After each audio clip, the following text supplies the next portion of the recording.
Lettre 22. La présidente de Tourvel à madame de Volanges.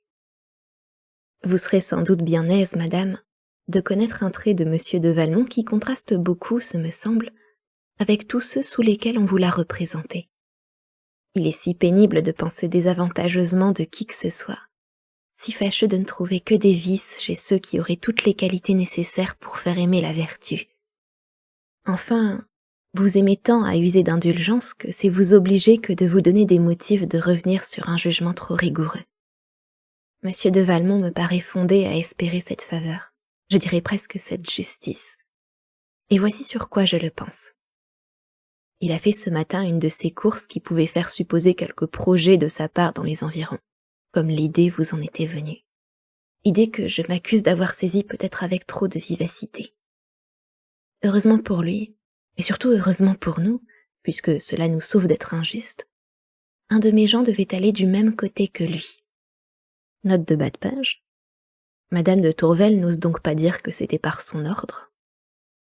Et c'est par là que ma curiosité répréhensible, mais heureuse, a été satisfaite.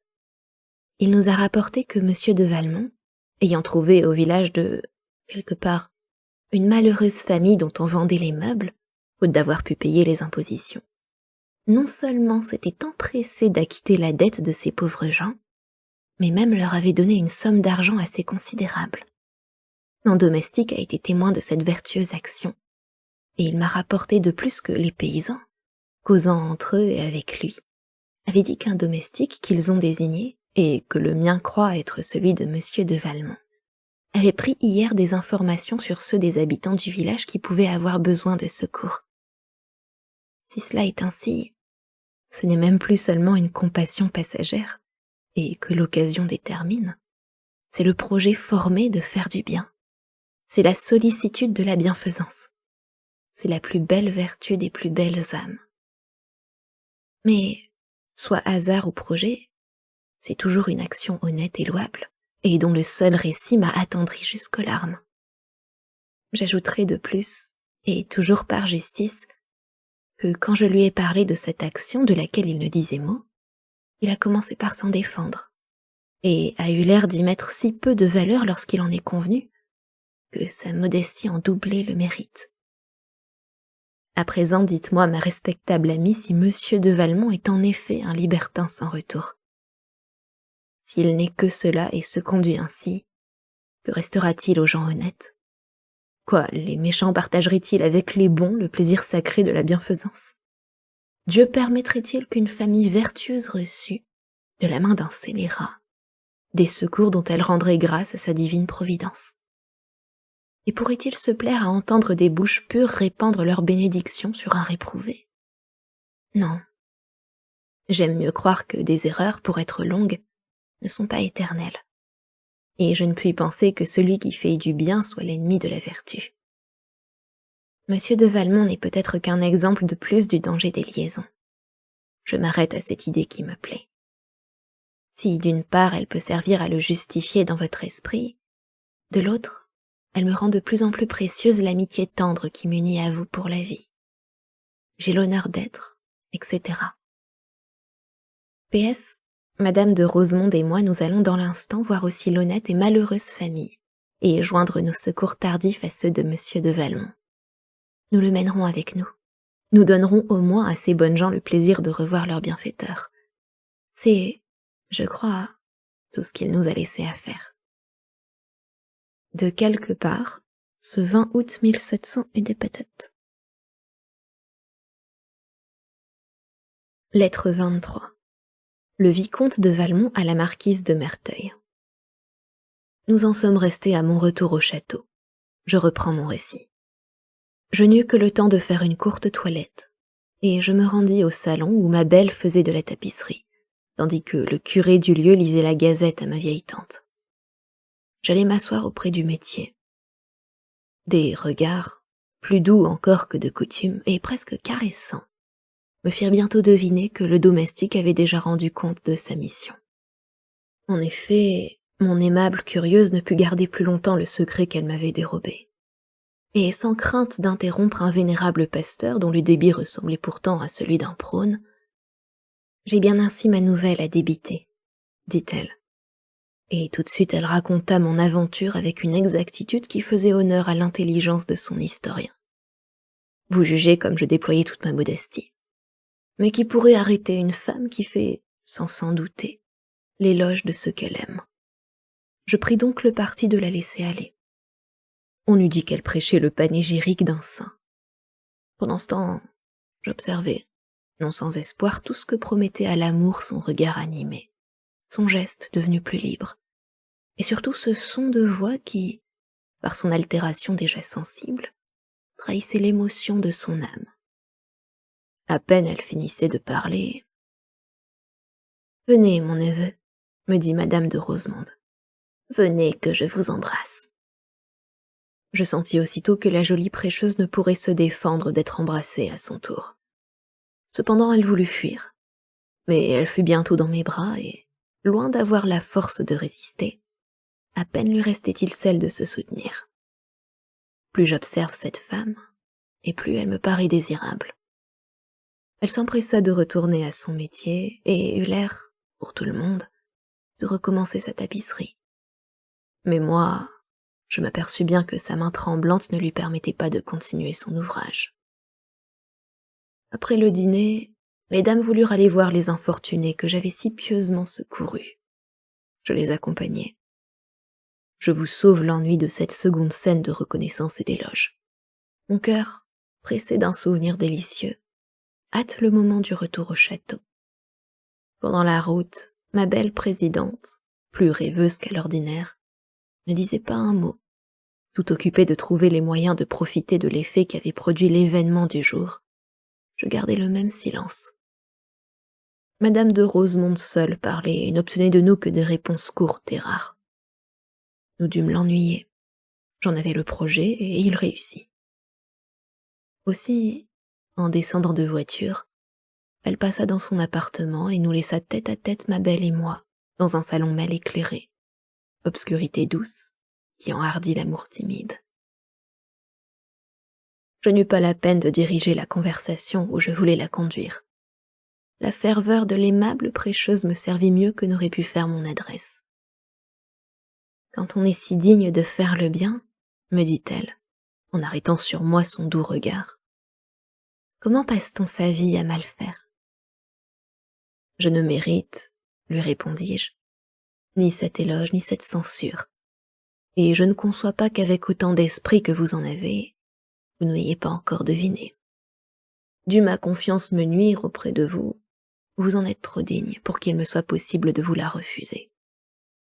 Vous trouverez la clé de ma conduite dans un caractère malheureusement trop facile.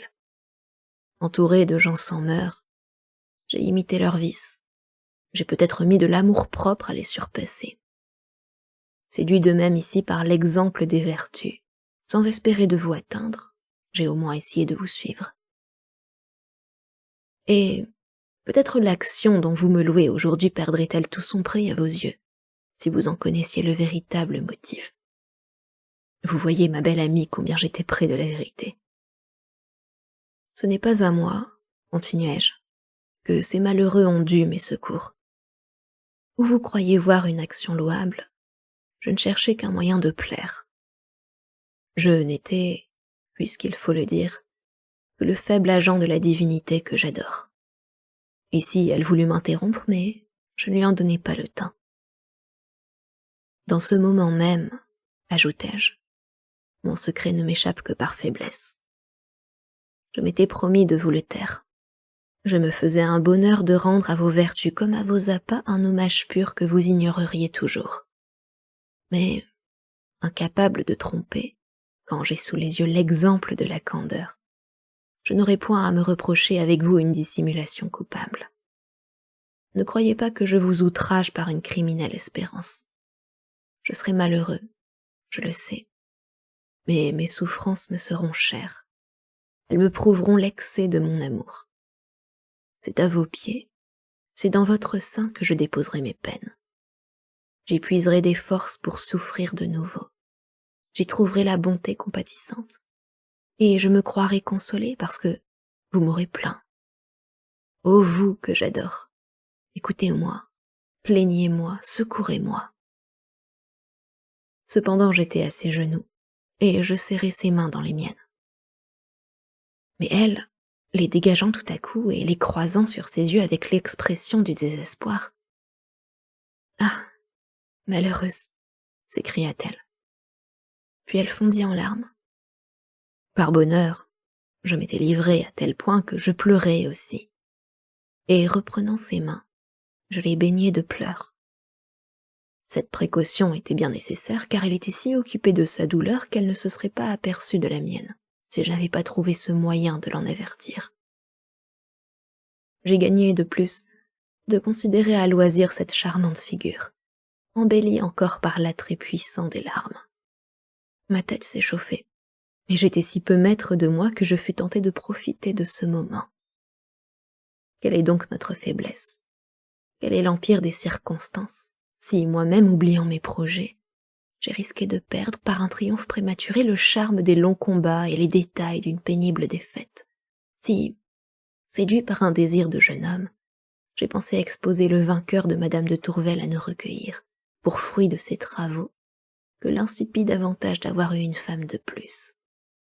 Ah, qu'elle se rende, et qu'elle combatte, que, sans avoir la force de vaincre, elle est celle de résister, qu'elle savoure à loisir le sentiment de sa faiblesse, et soit contrainte d'avouer sa défaite. Laissons le braconnier obscur tuer à l'affût le cerf qui l'a surpris. Le vrai chasseur doit le forcer. Ce projet est sublime, n'est-ce pas? Mais peut-être serais-je à présent au regret de ne l'avoir pas suivi, si le hasard ne fût venu au secours de ma prudence. Nous entendîmes du bruit. On venait au salon. Madame de Tourvel, effrayée, se leva précipitamment, se saisit d'un des flambeaux et sortit. Il fallut bien la laisser faire. Ce n'était qu'un domestique. Aussitôt que j'en fus assuré, je la suivis. À peine eus-je fait quelques pas que, soit qu'elle me reconnût, soit un sentiment vague d'effroi, je l'entendis précipiter sa marche et se jeter plutôt qu'entrer dans son appartement dont elle ferma la porte sur elle. J'y allai, mais la clé était en dedans. Je me gardai bien de frapper. C'eût été lui fournir l'occasion d'une résistance trop facile. J'eus l'heureuse et simple idée de tenter de voir à travers la serrure. Et je vis en effet cette femme adorable à genoux, baignée de larmes, et priant avec ferveur. Quel Dieu osait-elle invoquer? En est-il d'assez puissant contre l'amour? En vain cherche-t-elle à présent des secours étrangers. C'est moi qui réglerai son sort. Croyant en avoir assez fait pour un jour, je me retirai aussi dans mon appartement et me mis à vous écrire. J'espérais la revoir au souper, mais elle fit dire qu'elle s'était trouvée indisposée et s'était mise au lit. Madame de Rosemonde voulut monter chez elle, mais la malicieuse malade prétexta un mal de tête qui ne lui permettait de voir personne. Vous jugez qu'après le souper, la veillée fut courte, et que j'eus aussi mon mal de tête. Retiré chez moi, j'écrivis une longue lettre pour me plaindre de cette rigueur, et je me couchai avec le projet de la remettre ce matin. J'ai mal dormi, comme vous pouvez voir par la date de cette lettre. Je me suis levée, et j'ai relu mon épître. Je me suis aperçu que je ne m'y étais pas assez observée, que j'y montrais plus d'ardeur que d'amour, et plus d'humeur que de tristesse. Il faudra la refaire, mais il faudrait être plus calme. J'aperçois le point du jour, et j'espère que la fraîcheur qui l'accompagne m'amènera le sommeil. Je vais me remettre au lit, et quel que soit l'empire de cette femme, je vous promets de ne pas m'occuper tellement d'elle, qu'il ne me reste le temps de songer beaucoup à vous. Adieu, ma belle amie. De quelque part, ce 21 août 1700 et des patates, 4 heures du matin. Lettre 24. Le vicomte de Valmont à la présidente de Tourvel. Ah, par pitié, madame, daignez calmer le trouble de mon âme. Daignez m'apprendre ce que je dois espérer ou craindre. Placé entre l'excès du bonheur et celui de l'infortune, l'incertitude est un tourment cruel. Pourquoi vous ai-je parlé? Que n'ai-je pu résister au charme impérieux qui vous livrait mes pensées? Content de vous adorer en silence, je jouissais au moins de mon amour. Et ce sentiment pur, que ne troublait point alors l'image de votre douleur, suffisait à ma félicité. Mais cette source de bonheur en est devenue une de désespoir, depuis que j'ai vu couler vos larmes, depuis que j'ai entendu ce cruel « Ah, malheureuse ». Madame, ces deux mots retentiront longtemps dans mon cœur. Par quelle fatalité, le plus doux des sentiments ne peut-il vous inspirer que l'effroi? Quelle est donc cette crainte? Ah, ce n'est pas celle de le partager.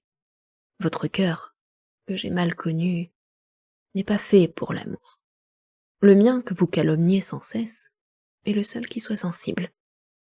Le vôtre est même sans pitié. S'il n'en était pas ainsi, vous n'auriez pas refusé un mot de consolation au malheureux qui vous racontait ses souffrances. Vous ne vous seriez pas soustraite à ses regards quand il n'a d'autre plaisir que celui de vous voir. Vous ne vous seriez pas fait un jeu cruel de son inquiétude, en lui faisant annoncer que vous étiez malade sans lui permettre d'aller s'informer de votre état. Vous auriez senti que cette même nuit, qui n'était pour vous que 12 heures de repos, allait être pour lui un siècle de douleur. Par où, dites-moi, ai-je mérité cette rigueur désolante? Je ne crains pas de vous prendre pour juge. Qu'ai-je donc fait? Que céder à un sentiment involontaire, inspiré par la beauté et justifié par la vertu, toujours contenu par le respect, et dont l'innocent aveu fut l'effet de la confiance et non de l'espoir. La trahirez-vous de cette confiance que vous-même avez semblé me permettre, et à laquelle je me suis livré sans réserve? Non, je ne puis le croire.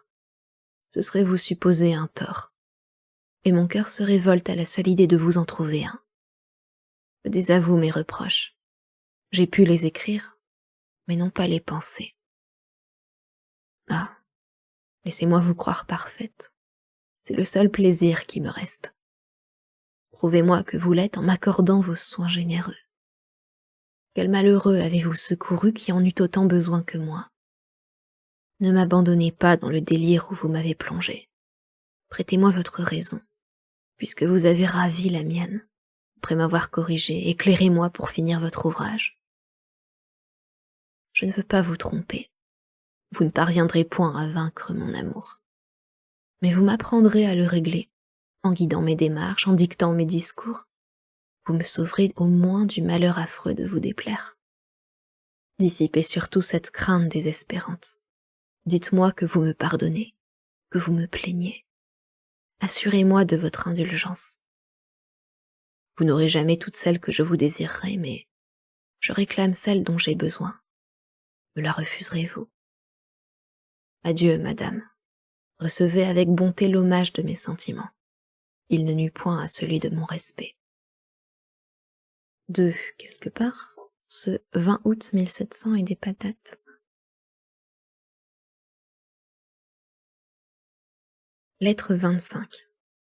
Le vicomte de Valmont à la marquise de Merteuil. Voici le bulletin d'hier. À 11 heures, j'entrai chez madame de Rosemonde, et, sous ses auspices, je fus introduit chez la feinte malade, qui était encore couchée. Elle avait les yeux très battus. J'espère qu'elle avait aussi mal dormi que moi. Je saisis un moment où madame de Rosemonde s'était éloignée pour remettre ma lettre. On refusa de la prendre, mais je la laissai sur le lit et allai bien honnêtement approcher le fauteuil de ma vieille tante, qui voulait être auprès de son cher enfant. Il fallut bien serrer la lettre pour éviter le scandale. La malade dit maladroitement qu'elle croyait avoir un peu de fièvre. Madame de Rosemonde m'engagea à lui tâter le pouls, en vantant beaucoup mes connaissances en médecine. Ma belle eut donc le double chagrin d'être obligée de me livrer son bras, et de sentir que son petit mensonge allait être découvert. En effet, je pris sa main que je serrai dans une des miennes, pendant que, de l'autre, je parcourais son bras frais et potelé. La malicieuse personne ne répondit à rien, ce qui me fit dire en me retirant « Il n'y a pas même la plus légère émotion ». Je me doutais que ses regards devaient être sévères, et, pour la punir, je ne les cherchais pas. Un moment après, elle dit qu'elle voulait se lever et nous la laissâmes seule. Elle parut au dîner qui fut triste. Elle annonça qu'elle n'irait pas se promener, ce qui était me dire que je n'aurais pas l'occasion de lui parler. Je sentis bien qu'il fallait placer là un soupir et un regard douloureux. Sans doute elle s'y attendait, car ce fut le seul moment de la journée où je parvins à rencontrer ses yeux. Toute sage qu'elle est, là ses petites ruses comme une autre. Je trouvai le moment de lui demander si elle avait eu la bonté de m'instruire de mon sort, et je fus un peu étonnée de l'entendre me répondre. Oui, monsieur, je vous ai écrit. J'étais fort empressée d'avoir cette lettre. Mais soit ruse encore, ou maladresse, ou timidité, elle ne me l'a remis que le soir, au moment de se retirer chez elle. Je vous l'envoie ainsi que le brouillon de la mienne. Lisez et jugez. Voyez avec quelle insigne fausseté elle affirme qu'elle n'a point d'amour, quand je suis sûre du contraire. Et puis elle se plaindra si je la trompe après, quand elle ne craint pas de me tromper avant. Ma belle amie, l'homme le plus adroit ne peut encore que se tenir au niveau de la femme la plus vraie. Il faudra pourtant feindre de croire à tout ce radoutage, et se fatiguer de désespoir parce qu'il plaît à madame de jouer la rigueur. Le moyen de ne pas se venger de ces noirceurs-là... Ah, patience. Mais adieu, j'ai encore beaucoup à écrire. À propos, vous me renverrez la lettre de l'inhumaine. Il se pourrait faire que, par la suite, elle voulût qu'on mît du prix à ces misères-là. Il faut être en règle. Je ne vous parle pas de la petite Volanges. Nous en causerons au premier jour. Du château, ce 22 août 1700 et des padettes. Lettre 26. La présidente de Tourvel au vicomte de Valmont. Sûrement, messieurs, vous n'auriez eu aucune lettre de moi si ma sotte conduite d'hier au soir ne me forçait d'entrer aujourd'hui en explication avec vous. Oui, j'ai pleuré, je l'avoue. Peut-être aussi les 2 mots que vous me citez avec tant de soin me sont-ils échappés. Larmes et paroles, vous avez tout remarqué. Il faut donc vous expliquer tout. Accoutumée à n'inspirer que des sentiments honnêtes, à n'entendre que des discours que je puis écouter sans rougir, à jouir par conséquent d'une sécurité que j'ose dire que je mérite, je ne sais ni dissimuler ni combattre les impressions que j'éprouve. L'étonnement et l'embarras où m'a jeté votre procédé, je ne sais quelle crainte, inspirée par une situation qui n'eût jamais dû être faite pour moi, peut-être l'idée révoltante de me voir confondue avec les femmes que vous méprisez et traitez aussi légèrement qu'elles. Toutes ces causes réunies ont provoqué mes larmes et ont pu me faire dire, avec raison je crois, que j'étais malheureuse. Cette expression que vous trouvez si forte serait sûrement beaucoup trop faible encore si mes pleurs et mes discours avaient eu un autre motif, si, au lieu de désapprouver des sentiments qui doivent m'offenser, j'avais pu craindre de les partager. Non, monsieur, je n'ai pas cette crainte. Si je l'avais, je fuirais à 100 lieues de vous. J'irais pleurer dans un désert le malheur de vous avoir connu. Peut-être même, malgré la certitude où je suis de ne point vous aimer jamais, peut-être aurais-je mieux fait de suivre les conseils de mes amis, de ne pas vous laisser approcher de moi. J'ai cru, et c'est là mon seul tort, j'ai cru que vous respecteriez une femme honnête, qui ne demandait pas mieux que de vous trouver telle et de vous rendre justice, qui déjà vous défendait, tandis que vous l'outragiez par vos vœux criminels. Vous ne me connaissez pas. Non, monsieur, vous ne me connaissez pas. Sans cela, vous n'auriez pas cru vous faire un droit de vos torts, parce que vous m'avez tenu des discours que je ne devais pas entendre. Vous ne vous seriez pas cru autorisé à m'écrire une lettre que je ne devais pas lire. Et vous me demandez de guider vos démarches, de dicter vos discours. Eh bien, monsieur, le silence et l'oubli, voilà les conseils qu'il me convient de vous donner, comme à vous de les suivre. Alors vous aurez en effet des droits à mon indulgence. Il ne tiendrait qu'à vous d'en obtenir même à ma reconnaissance. Mais non, je ne ferai point une demande à celui qui ne m'a point respecté. Je ne donnerai point une marque de confiance à celui qui a abusé de ma sécurité. Vous me forcez à vous craindre, peut-être à vous haïr. Je ne le voulais pas. Je ne voulais voir en vous que le neveu de ma plus respectable amie. J'opposais la voix de l'amitié à la voix publique qui vous accusait. Vous avez tout détruit, et je le prévois, vous ne voudrez rien réparer. Je m'en tiens, monsieur, à vous déclarer que vos sentiments m'offensent, que leur aveu m'outrage, et surtout que, loin d'en venir un jour à les partager, vous me forceriez à ne vous revoir jamais si vous ne vous imposiez sur cet objet un silence qu'il me semble avoir droit d'attendre, et même d'exiger de vous. Je joins à cette lettre celle que vous m'avez écrite, et j'espère que vous voudrez bien de même me remettre celle-ci. Je serais vraiment peinée qu'il restât aucune trace d'un événement qui n'eût jamais dû exister. J'ai l'honneur d'être, etc. De quelque part, ce 21 août 1700 des patates.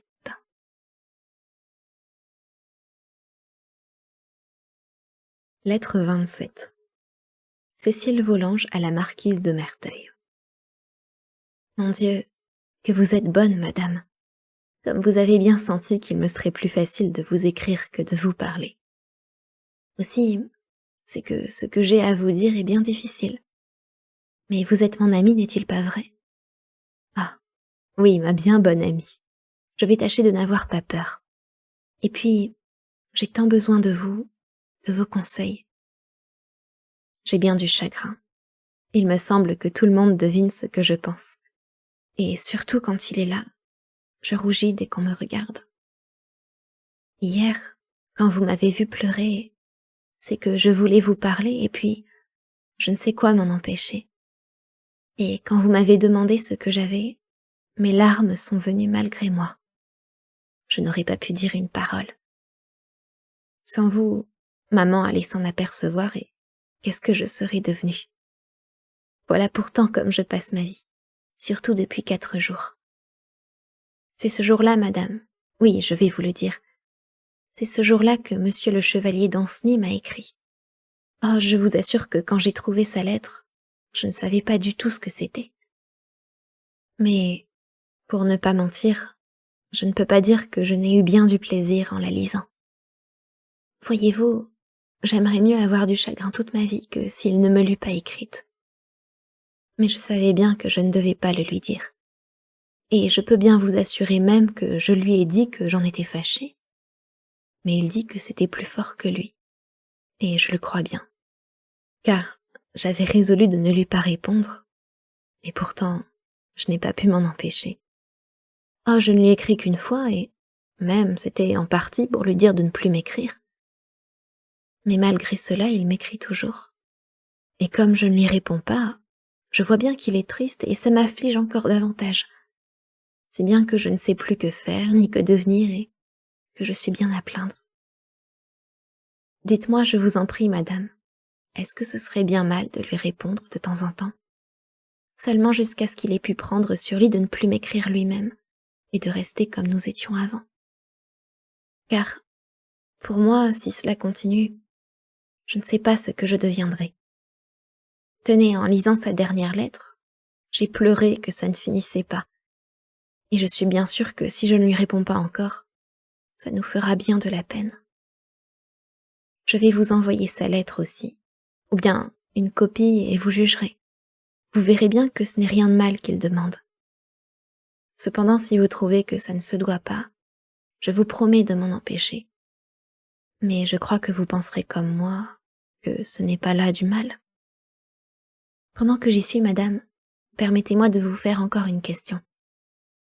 On m'a bien dit que c'était mal d'aimer quelqu'un. Mais pourquoi cela? Ce qui me fait vous le demander, c'est que monsieur le chevalier d'Ancenis prétend que ce n'est pas mal du tout. Et que presque tout le monde aime, si cela était, je ne vois pas pourquoi je serais la seule à m'en empêcher. Ou bien, est-ce que ce n'est un mal que pour les demoiselles? Car j'ai entendu maman elle-même dire que madame de aimait monsieur et elle n'en parlait pas comme d'une chose qui serait si mal. Et pourtant, Je suis sûre qu'elle se fâcherait contre moi si elle se doutait seulement de mon amitié pour monsieur Danceny. Elle me traite toujours comme un enfant, maman, et elle ne me dit rien du tout. Je croyais quand elle m'a fait sortir du couvent que c'était pour me marier. Mais à présent, il me semble que non. Ce n'est pas que je m'en soucie, je vous assure, mais vous, qui êtes si amie avec elle, vous savez peut-être ce qui en est. Et si vous le savez, j'espère que vous me le direz. Voilà une bien longue lettre, madame, mais puisque vous m'avez permis de vous écrire, j'en ai profité pour vous dire tout, et je compte sur votre amitié. J'ai l'honneur d'être, etc. Paris, ce 23 août 1700.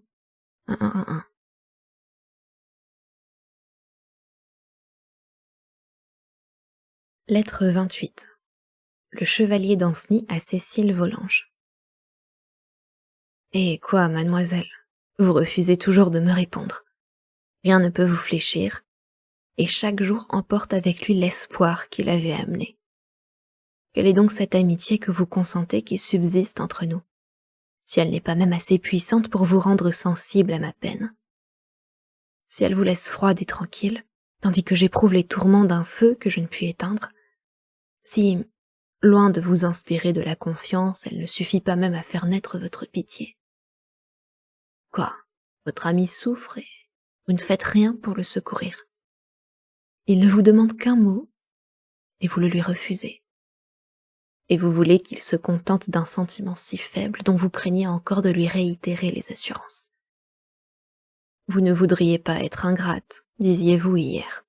Ah, croyez-moi, mademoiselle, vouloir payer de l'amour avec de l'amitié, ce n'est pas craindre l'ingratitude, c'est redouter seulement d'en avoir l'air. Cependant, je n'ose plus vous entretenir d'un sentiment qui ne peut que vous être à charge, s'il ne vous intéresse pas. Il faut au moins le refermer en moi-même, en attendant que j'apprenne à le vaincre. Je sens combien ce travail sera pénible. Je ne me dissimule pas que j'aurai besoin de toutes mes forces. Je tenterai tous les moyens. Il en est un qui coûtera le plus à mon cœur. Ce sera celui de me répéter souvent que le vôtre est insensible. J'essaierai même de vous voir moins, et déjà je m'occupe d'en trouver un prétexte plausible. Quoi, je perdrai la douce habitude de vous voir chaque jour. Ah, du moins je ne cesserai jamais de la regretter. Un malheur éternel sera le prix de l'amour le plus tendre. Et vous l'aurez voulu, et ce sera votre ouvrage. Jamais, je le sens, je ne retrouverai le bonheur que je perds aujourd'hui. Vous seule étiez faite pour mon cœur. Avec quel plaisir je ferai le serment de ne vivre que pour vous. Mais vous ne voulez pas le recevoir. Votre silence m'apprend assez que votre cœur ne vous dit rien pour moi. Il est à la fois la preuve la plus sûre de votre indifférence et la manière la plus cruelle de me l'annoncer. Adieu, mademoiselle. Je n'ose plus me flatter d'une réponse. L'amour l'eût écrite avec empressement, l'amitié avec plaisir, la pitié même avec complaisance. Mais la pitié, l'amitié et l'amour sont également étrangers à votre cœur. Paris, ce 23 août 1700 et des pédates.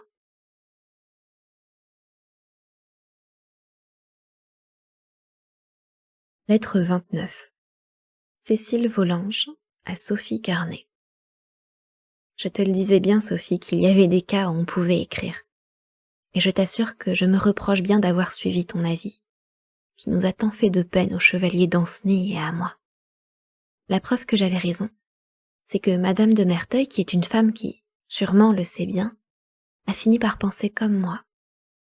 Je lui ai tout avoué. Elle m'a bien dit d'abord comme toi, mais quand je lui ai eu tout expliqué, elle est convenue que c'était bien différent. Elle exige seulement que je lui fasse voir toutes les lettres et toutes celles du chevalier Danceny afin d'être sûre que je ne dirai que ce qu'il faudra. Ainsi, à présent, me voilà tranquille. Mon Dieu, que je l'aime, Madame de Merteuil. Elle est si bonne, et c'est une femme bien respectable. Ainsi, il n'y a rien à dire. Comme je m'en vais écrire à monsieur Danceny, mais comme il va être content. Il le sera encore plus qu'il ne croit, car jusqu'ici je ne lui parlais que de mon amitié, et lui voulait toujours que je dise mon amour. Je crois que c'était bien la même chose. Mais enfin, je n'osais pas, et il tenait à cela. Je l'ai dit à madame de Merteuil. Elle m'a dit que j'avais eu raison, et qu'il ne fallait convenir d'avoir de l'amour que quand on ne pouvait plus s'en empêcher.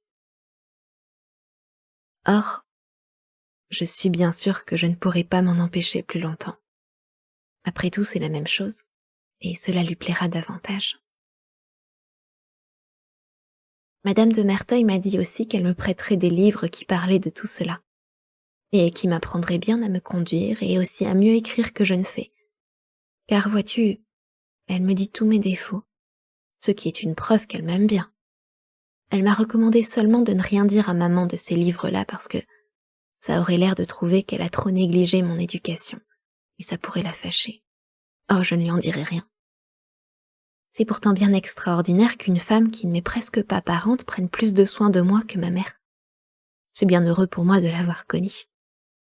Elle a demandé aussi à maman de me mener après-demain à l'opéra dans sa loge. Elle m'a dit que nous y serions toutes seules, et nous causerons tout le temps sans craindre qu'on nous entende. J'aime bien mieux cela que l'opéra. Nous causerons aussi de mon mariage, car elle m'a dit que c'était bien vrai que j'allais me marier. Mais nous n'avons pas pu en dire davantage. Par exemple, n'est-ce pas encore bien étonnant que maman ne m'en dise rien du tout? Adieu, ma Sophie. Je m'en vais écrire au chevalier d'Ancenis. Oh, je suis bien contente. De quelque part, ce 24 août 1700. Eh ben,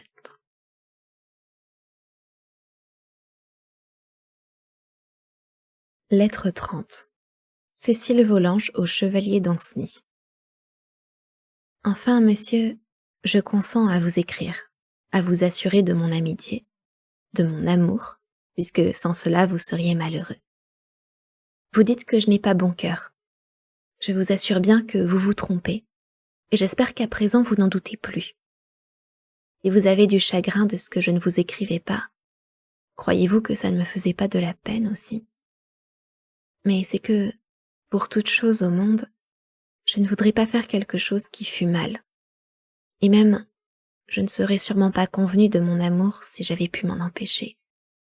Mais votre tristesse me faisait trop de peine.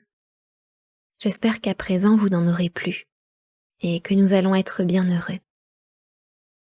Je compte avoir le plaisir de vous voir ce soir, et que vous viendrez de bonne heure. Ce ne sera jamais aussitôt que je le désire. Maman soupe chez elle, et je crois qu'elle vous proposera d'y rester. J'espère que vous ne serez pas engagés comme avant-hier. C'était donc bien agréable le souper où vous alliez, car vous y avez été de bien bonne heure. Mais enfin, ne parlons pas de ça. À présent que vous savez que je vous aime, j'espère que vous resterez avec moi le plus que vous pourrez, car je ne suis contente que lorsque je suis avec vous, et je voudrais bien que vous fussiez tout de même. Je suis bien fâchée que vous êtes encore triste à présent. Mais ce n'est pas ma faute. Je demanderai à jouer de la harpe aussitôt que vous serez arrivé afin que vous ayez ma lettre tout de suite. Je ne peux mieux faire. Adieu, monsieur. Je vous aime bien de tout mon cœur. Plus je vous le dis, plus je suis contente. J'espère que vous le serez aussi. De quelque part, ce 24 août 1700 a des patates.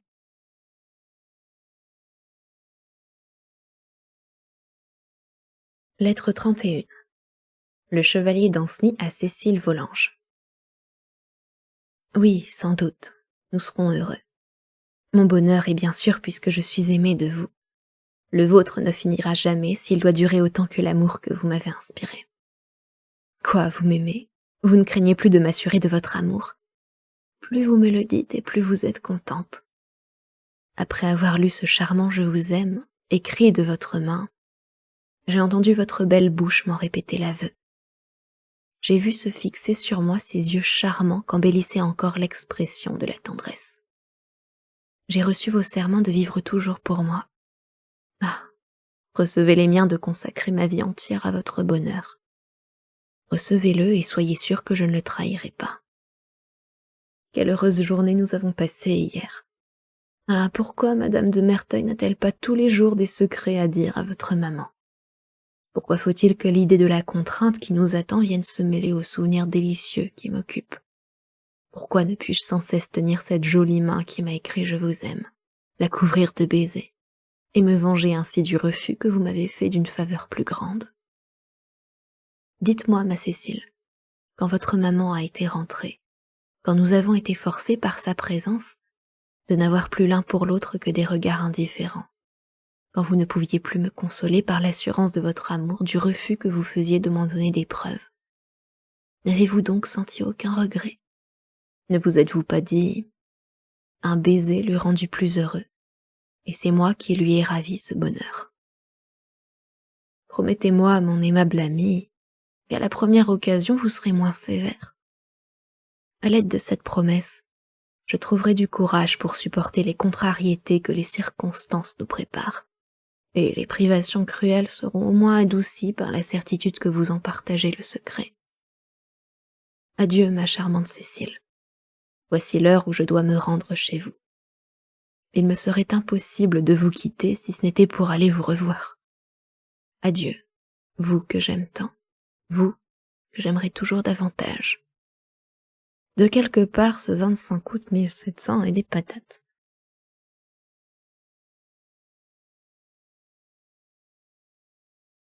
Lettre 32.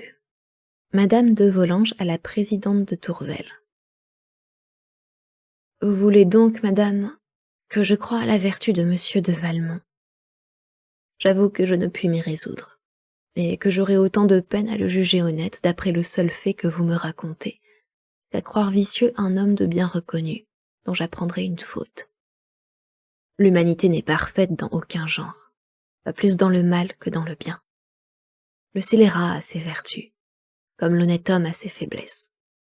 Cette vérité me paraît d'autant plus nécessaire à croire que c'est d'elle que dérive la nécessité de l'indulgence pour les méchants comme pour les bons, et qu'elle préserve ceux-ci de l'orgueil et sauve les autres du découragement. Vous trouverez sans doute que je pratique bien mal dans ce moment cette indulgence que je prêche. Mais je ne vois plus en elle qu'une faiblesse dangereuse, quand elle nous mène à traiter de même le vicieux et l'homme de bien. Je ne me permettrai point de scruter les motifs de l'action de M. de Valmont. Je veux croire qu'ils sont louables comme elle. Mais en a-t-il moins passé sa vie à porter dans les familles le trouble, le déshonneur et le scandale? Écoutez, si vous voulez, la voix du malheureux qu'il a secouru. Mais qu'elle ne vous empêche pas d'entendre les cris de 100 victimes qu'il a immolées. Quand il ne serait, comme vous le dites, qu'un exemple du danger des liaisons, en serait-il moins lui-même une liaison dangereuse? Vous le supposez susceptible d'un retour heureux? Allons plus loin. Supposons ce miracle arrivé. Ne resterait-il pas contre lui l'opinion publique? Et ne suffit-elle pas pour régler votre conduite? Dieu seul peut absoudre au moment du repentir. Il lit dans les cœurs. Mais les hommes ne peuvent juger les pensées que par les actions. Et nul d'entre eux, après avoir perdu l'estime des autres, n'a droit de se plaindre de la méfiance nécessaire qui rend cette perte si difficile à réparer. Songez surtout, ma jeune amie, que quelquefois il suffit, pour perdre cette estime, d'avoir l'air d'y attacher trop peu de prix. Et ne taxez pas cette sévérité d'injustice, car, outre qu'on est fondé à croire qu'on ne renonce pas à ce bien précieux quand on a droit d'y prétendre, celui-là est en effet plus près de mal faire, qui n'est plus contenu par ce frein puissant.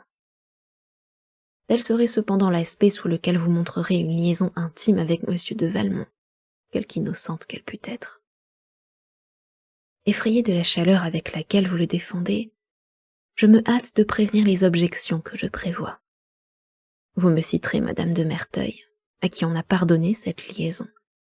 Vous me demanderez pourquoi je le reçois chez moi.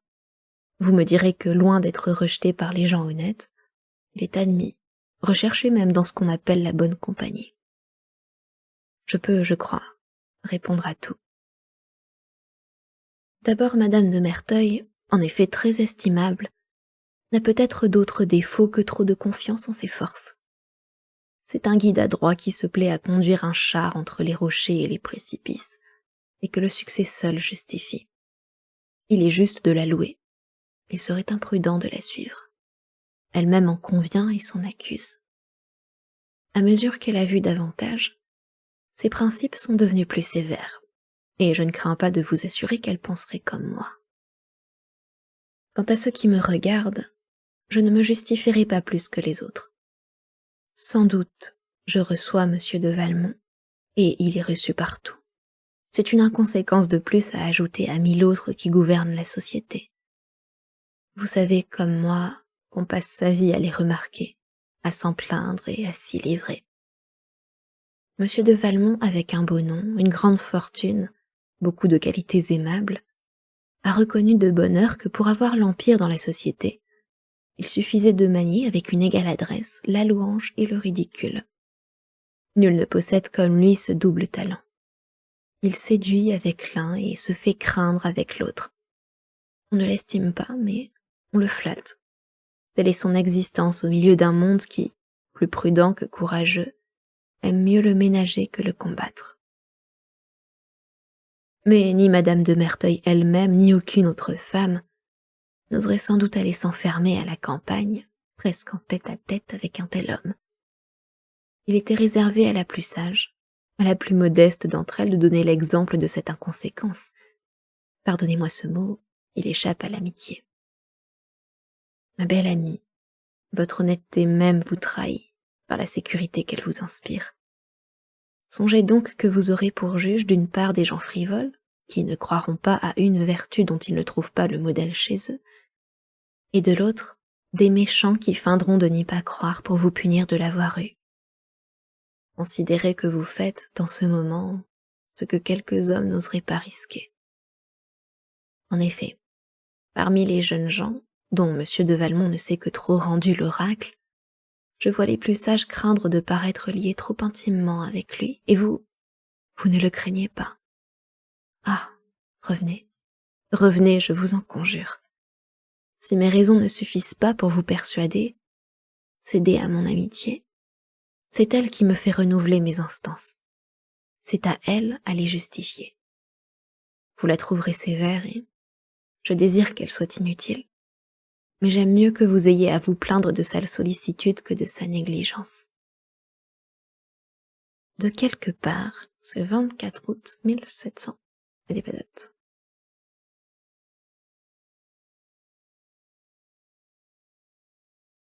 Lettre 33. La marquise de Merteuil au vicomte de Valmont. Dès que vous craignez de réussir, mon cher vicomte, dès que votre projet est de fournir des armes contre vous, et que vous désirez moins de vaincre que de combattre, je n'ai plus rien à dire. Votre conduite est un chef-d'œuvre de prudence.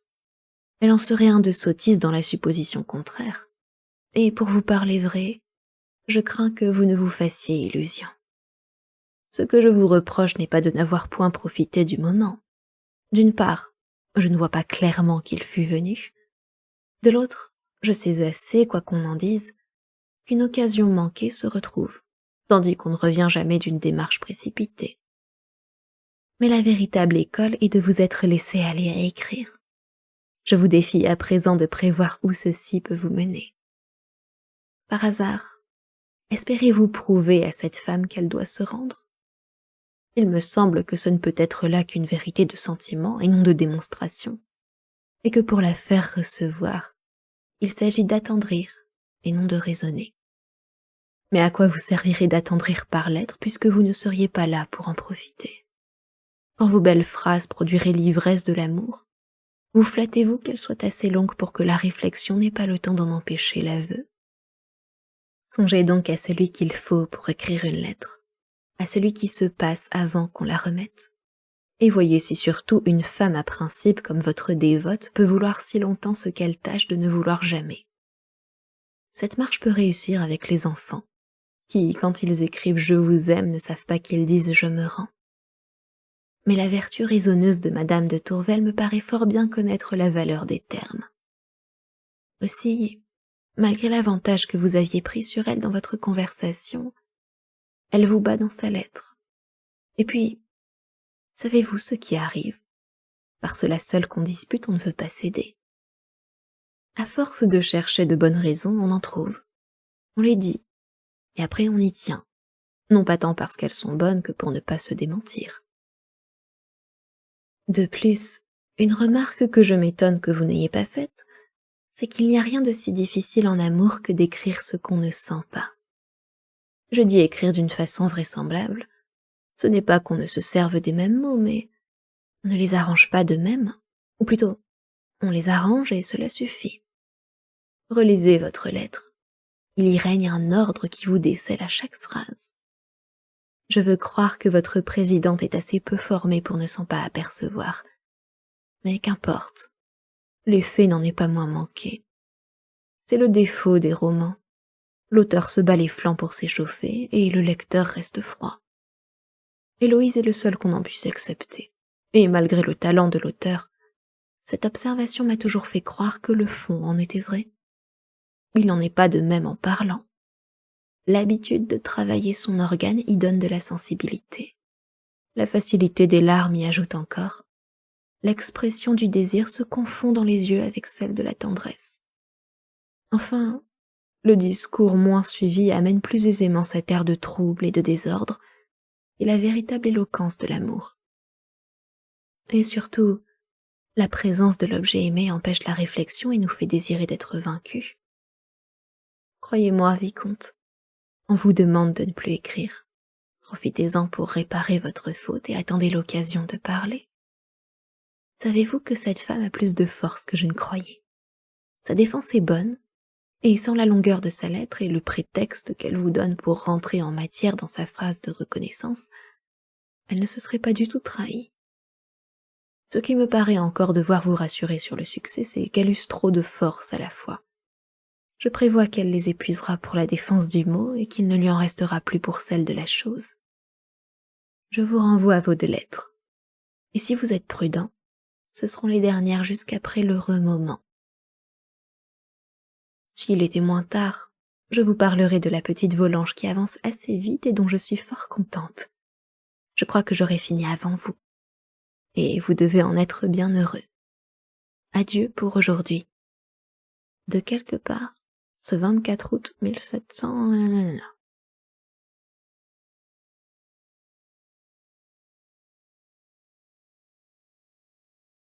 Lettre 34. Le vicomte de Valmont à la marquise de Merteuil. Vous parlez à merveille, ma belle amie. Mais pourquoi vous tant fatiguer à prouver ce que personne n'ignore? Pour aller vite en amour, il vaut mieux parler qu'écrire. Voilà, je crois, toute votre lettre. Mais ce sont les plus simples éléments de l'art de séduire. Je remarquerai seulement que vous ne faites qu'une exception à ce principe, et qu'il y en a 2. Aux enfants qui suivent cette marche par timidité et se livrent par ignorance, il faut joindre les femmes beaux esprits qui s'y laissent engager par amour propre, et que la vanité conduit dans le piège. Par exemple, je suis bien sûre que la comtesse de qui répondit sans difficulté à ma première lettre, n'avait pas alors plus d'amour pour moi que moi pour elle, et qu'elle ne vit que l'occasion de traiter un sujet qui devait lui faire honneur. Quoi qu'il en soit, un avocat vous dirait que le principe ne s'applique pas à la question. En effet, vous supposez que j'ai le choix entre écrire et parler, ce qui n'est pas. Depuis l'affaire du 19, mon inhumaine, qui se tient sur la défensive, a mis à éviter les rencontres une adresse qui a déconcerté la mienne. C'est au point que si cela continue, elle me forcera à m'occuper sérieusement des moyens de reprendre cet avantage. Car, assurément, je ne veux être vaincue par elle en aucun genre. Mes lettres mêmes sont le sujet d'une petite guerre. Non contente de n'y pas répondre, elle refuse de les recevoir. Il faut pour chacune une ruse nouvelle, et qui ne réussit pas toujours. Vous vous rappelez par quel moyen simple j'avais remis la première. La seconde n'offrit pas plus de difficultés. Elle m'avait demandé de lui rendre sa lettre. Je lui donnai la mienne en place, sans qu'elle eût le moindre soupçon. Mais soit dépit d'avoir été attrapée, soit caprice, ou enfin soit vertu, car elle me forcera d'y croire, elle refusa obstinément la 3e. J'espère pourtant que l'embarras, ou à penser la mettre la suite de ce refus, la corrigera pour l'avenir. Je ne fus pas très étonnée qu'elle ne voulût pas recevoir cette lettre que je lui offrais tout simplement.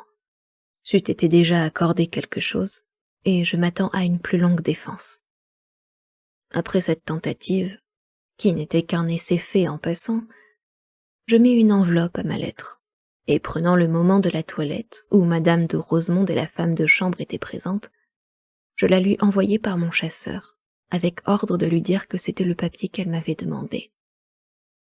J'avais bien deviné qu'elle craindrait l'explication scandaleuse que nécessiterait un refus.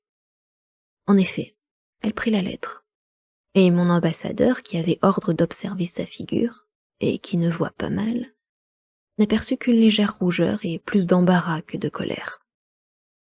Je me félicitai donc, bien sûr, ou qu'elle garderait cette lettre, ou que si elle voulait me la rendre, il faudrait qu'elle se trouvât seule avec moi, ce qui me donnerait une occasion de lui parler.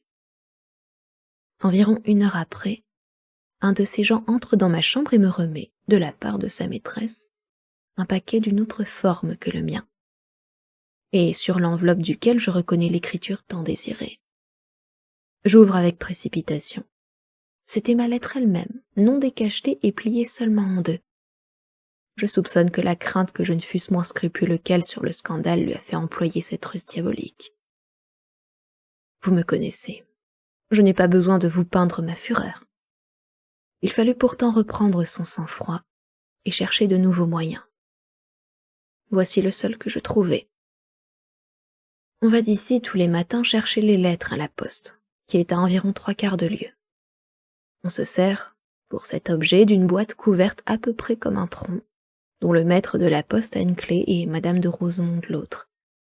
Chacun y met ses lettres dans la journée, quand bon lui semble. On les porte le soir à la poste et le matin on va chercher celles qui sont arrivées. Tous les gens, étrangers ou autres, font ce service également. Ce n'était pas le tour de mon domestique, mais il se chargea d'y aller sous le prétexte qu'il avait à faire de ce côté. Cependant j'écrivis ma lettre, je déguisai mon écriture pour l'adresse, et je contrefis assez bien sur l'enveloppe le timbre de Dijon. Je choisis cette ville parce que je trouvais plus gai, puisque je demandais les mêmes droits que le mari, d'écrire aussi du même lieu, et aussi parce que ma belle avait parlé toute la journée du désir qu'elle avait de recevoir des lettres de Dijon. Il me parut juste de lui procurer ce plaisir. Ces précautions une fois prises, il était facile de faire joindre cette lettre aux autres. Je gagnais encore à cet expédient d'être témoin de la réception, car l'usage est ici de se rassembler pour déjeuner et d'attendre l'arrivée des lettres avant de se séparer. Enfin elles arrivèrent. Madame de Rosemonde ouvrit la boîte. « De Dijon, dit-elle, en donnant la lettre à madame de Tourvel. « Ce n'est pas l'écriture de mon mari, reprit celle-ci d'une voix inquiète en rompant le cachet avec vivacité. Le premier coup d'œil l'instruisit, et il se fit une telle révolution sur sa figure que madame de Rosemonde s'en aperçut et lui dit « Qu'avez-vous » Je m'approchai aussi en disant « Cette lettre est donc bien terrible. » La timide dévote n'osait lever les yeux, ne disait mot, et pour sauver son embarras, peignait de parcourir l'épître qu'elle n'était guère en état de lire. Je jouissais de son trouble et n'étais pas fâché de la pousser un peu. Votre air plus tranquille, ajoutai-je, fait espérer que cette lettre vous a causé plus d'étonnement que de douleur. La colère alors l'inspira mieux que n'eût pu faire la prudence. Elle contient, répondit-elle, des choses qui m'offensent et que je suis étonnée qu'on ait osé m'écrire. Et qui donc? Interrompit madame de Rosemonde. Elle n'est pas signée, répondit la belle courroucée. Mais la lettre et son auteur m'inspirent un égal mépris. On m'obligera de ne m'en plus parler. En disant ces mots, elle déchira l'audacieuse missive, en mit les morceaux dans sa poche, se leva et sortit. Malgré cette colère, elle n'en a pas moins eu ma lettre, et je m'en remets bien à sa curiosité du soin de l'avoir lue en entier. Le détail de la journée me mènerait trop loin. Je joins à ce récit le brouillon de mes 2 lettres. Vous serez aussi instruite que moi. Si vous voulez être au courant de ma correspondance, il faut vous accoutumer à déchiffrer mes minutes, car pour rien au monde je ne dévorerai l'ennui de les recopier. Adieu, ma belle amie. De quelque part, ce 25 août 1700...